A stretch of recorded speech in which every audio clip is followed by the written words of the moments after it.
बहिणीनं भावानं बघा माग मी तुम्हाला दाखवण्याचा प्रयत्न करते की माग फोटो येतं बघा. हे आमचा मामाचा आणि आत्याचा फोटो आहे बघा. कसं आहे आमचे म्हणजे कविताताईची फॅमिली असू द्या, माझी असू द्या, हो का वेगळं कुटुंब आहे आमचं. पण कसं असतं विचार एकच आहेत आमचं. कुठला कार्यक्रम असू द्या किंवा कुठलं नियोजन करायचं असू द्या तर आम्ही बसूनच सगळं व्यवस्थित चर्चा करून हे करतो बघा. कसं आहे माझं काय चुकलं सांगा बरं. हां मी बघा माझी पण फॅमिली आहे. माझी मुलगी असू द्या म्हणा, माझा नवरा असू द्या म्हणा, त्यांचा पण विचार केला पाहिजे सांगा बरं. हां तसं खेळायला चालू आहे बघा तिचं. आम्ही दोघीच आहे घरी. हेने गेले तर बाहेर.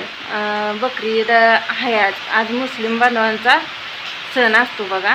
मुस्लिम बांधवांना माझ्याकडून बकरी ईदच्या शुभेच्छा बघा तुम्हाला. मग ह्यांचा जोडीदार असल्यामुळं म्हणजे त्यांचा मित्रच म्हणा, त्यांनी फोन करून त्यांना कार्यक्रमाचं त्यांचं काहीतरी नियोजन असेल मग त्याच्यासाठी त्यांनी जरा मदतीचा हात म्हणून त्यांना बोलवले. मग ते गेले ते बघा. आता पण फोन केलता मी कारण पाऊस चालू आहे, सकाळ धरणं पाऊस चालू आहे बघा. तुम्हाला दाखवते थांबा बघा. बघा असा पाऊस चालू आहे, उघडण्याचं काय नाव घेणं, पाणी पाणी झालंय सगळं. मग मी फोन करून विचारलं तर म्हणलं अगं इथं पण पाऊस चालू आहे. तिथं चालू आहे का तर कोळेगावला कुठं असं बाहेर गेले तर या. मग तिथं पाऊस चालू असल्यामुळं त्यांना तिथनं निघता येई नाही काय तर आणाय गेले ते वाटतं.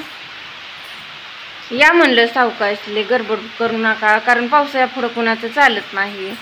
गाड्या ती बंद पडणे शक्यता असते ना, त्यामुळं ही विषय झाला बरं का मित्रांनो. पण कसं आहे माहिती आहे का आम्हाला चांगला सल्ला देणार, चांगलं म्हणजे आता बघा सुनांना असं करू नको तसं करू नको किंवा चांगलं वाईट सांगणारं सुद्धा माणूस नाही बघा आम्हाला.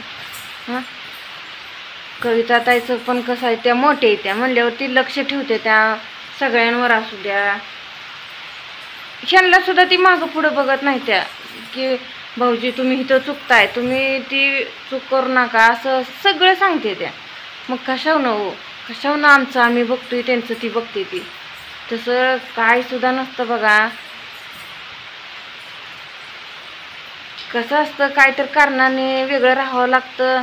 तुम्हाला तर मी सांगितलं बघा काल ताई बाहेर कार्यक्रमासाठी गेलत्या. यायला त्यांना तरी 9च्या दरम्यान आल्या बरं का. उशीर झाला त्यांना यायला, पावसात पण सापडले होते वाटतं.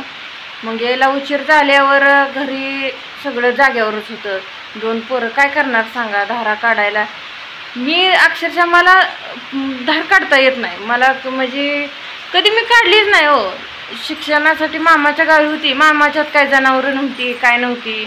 शाळा आहे की शाळा, रानात पण नाही. रान त्यांचं घरापासून चांगलं 5-6 किलोमीटर आहे. मग त्या रानात त्यांनी डाळिंबीची बाग ती असं लावल्यामुळं तिथं काय त्यांचं ती म्हणजे सालानगडी असतो म्हणते ती, म्हणजे तुम्हाला तर माहीतच आहे. मग ती सगळं ती बघत होती. मग आपल्याला कधी म्हणजे प्रश्न झाला नाही ना जायचा ती म्हणजे रानात जायचा. कधी जनावर घरी येते होय बाबा त्यांना चारा टाकायचा, त्यांच्या धारा काढायच्या असं काही सुद्धा नव्हतं. फक्त घरचं काम काय स्वयंपाक बनवून कपडे धुवून ती मी आपल्या शाळेला जायची एवढंच काम मला माहीत होतं बघा. मग इथं आता सासरी आली म्हणल्यावर नांदायला इथं जनावरं ती आहे ती भले माझी स्वतःची नाही ती. मला काय माझ्या घरी फक्त 2 शेळ्या आहेत त्या बघा, तेवढ्यांचं मी बघते. त्यांचं काय मला धारा ती काढावं लागत नाही त्या कारण करडं ती असल्यामुळे त्यांची ती पिते ती. आणि कसं आहे ताईच्या थायच्या जरशा तुम्हाला तर माहीतच आहे त्या. मग त्यांना यायला उशीर झाला, पोरं पण काढतच होती, मी पण गेली बघा. मला न काढता येऊन मी त्यांच्याजवळ गेली. मी म्हणलं अरे मला नाही काढायचं तरी मी प्रयत्न तर करते म्हणलं काढू लागते. तरी मी काढू लागितले बरं का. 1-2 गायांची मी काढू लागितली धार. बघा प्रयत्न केला ना काय होत नाही बघा. जावांचं प्रेम कसं असावं, धाकटीनं चुकलं तर थुरलीनं सावरून घ्यायचं असावं. त्यातच प्रेम ममता लपलेली असते.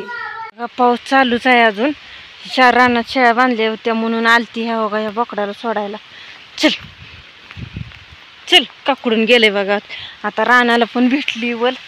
आता काय मका टाकून घ्यावं लागते बघा पटकीनं. चला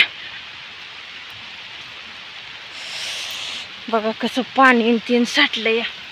चल चल ही निवाऱ्याला पळायला लागलं तर झाडाखाली. हो बाई असं पाणी साठले. ताय त्याला काय पुसायला लागली काय तू? हाय लय जीव आहे हो त्याच्यावर. टुनटुनीशिवाय बोलत नाही त्याला. ताय तुझं कोण आहे ते? माझा आहे. काय म्हणते तू त्याला? टुनटुनी आहे. काय नाही चालू आहे तिची पण मस्ती. ओंकार पण हाय सुट्टीला तिच्या खेळायला. थांब थांब ती थांबायचं का तू थांब म्हणल्यावर.